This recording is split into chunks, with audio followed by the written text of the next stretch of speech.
Hello বন্ধুরা, welcome to my channel Bangla tractor and HR motors. আজকের এই ভিডিওতে আমি আপনাদের সঙ্গে একটা নতুন ট্র্যাক্টরের সম্পর্কে আলোচনা করতে চলেছি। আপনারা দেখতে পাচ্ছেন মাহিন্দ্রার নোভো 605 ডিআই 60 এইচপির গাড়ি। গাড়িটা একদম নতুন কন্ডিশন।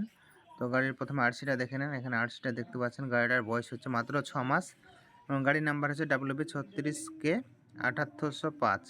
তো দেখতে পাচ্ছেন এখানে সমস্ত ডিটেলস দিয়ে দেওয়া আছে।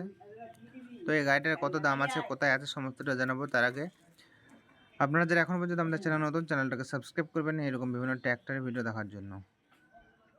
তো চলুন জেনে নেওয়া যাক এবং গাড়ির বিস্তারিত। আপনারা দেখতে পাচ্ছেন মাহিন্দ্রা নোভো 605 ডিআই। এটা হচ্ছে আপনার CRDI ইঞ্জিন, ডিএক্স ডিলাক্স। দেখতে পাচ্ছেন 4WD ট্র্যাক্টর। তো বন্ধুরা, 60 এইচপির একদম দমদার গাড়ি।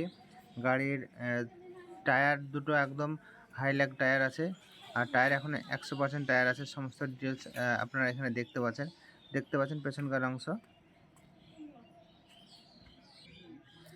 আপনারা যারা এই গাড়িটা নিতে চান অতি সত্বর যোগাযোগ করবেন। একদম নতুন গাড়ি, মাত্র 6 মাস কার গাড়ি এবং চলেছে বন্ধুরা মাত্র 210 ঘন্টা গাড়িটা। তো গাড়িটা চলেনি বললেই চলে, মাত্র 6 মাসে 210 ঘন্টা চলেছে। তো আপনারা বুঝতে পারছেন, দেখতে পাচ্ছেন গাড়িটা কোথায় আছে। খড়গপুর RTOতে এখানে রেজিস্টার আছে, অর্থাৎ বর্ধমানের এই গাড়িটা আছে। তো আপনারা যারা নিতে চান আমি ডিসক্রিপশনে নাম্বার দিয়ে রাখবো অনারের, তাকে সরাসরি ফোন করে নিতে পারবেন এই গাড়িটা। তো এখন আমি জানাবো আপনাদেরকে এই গাড়িটার দাম কত আছে। তো বন্ধুরা, এই গাড়িটা এখন বর্তমান প্রাইস আছে মোটামুটি 1 লাখ টাকা, মানে বাকিটা আপনার লোন করা আছে। তো আপনারা যারা নিতে চান তো 1 লাখ টাকা ডাউন পেমেন্ট করে কিন্তু গাড়িটা নিতে পারবেন, বাকিটা লোন হয়ে যাবে। তো আপনারা যারা এখনও পর্যন্ত আমাদের চ্যানেল নতুন, চ্যানেলটাকে সাবস্ক্রাইব করবেন এরকম বিভিন্ন ট্র্যাক্টরের ভিডিও দেখার জন্য।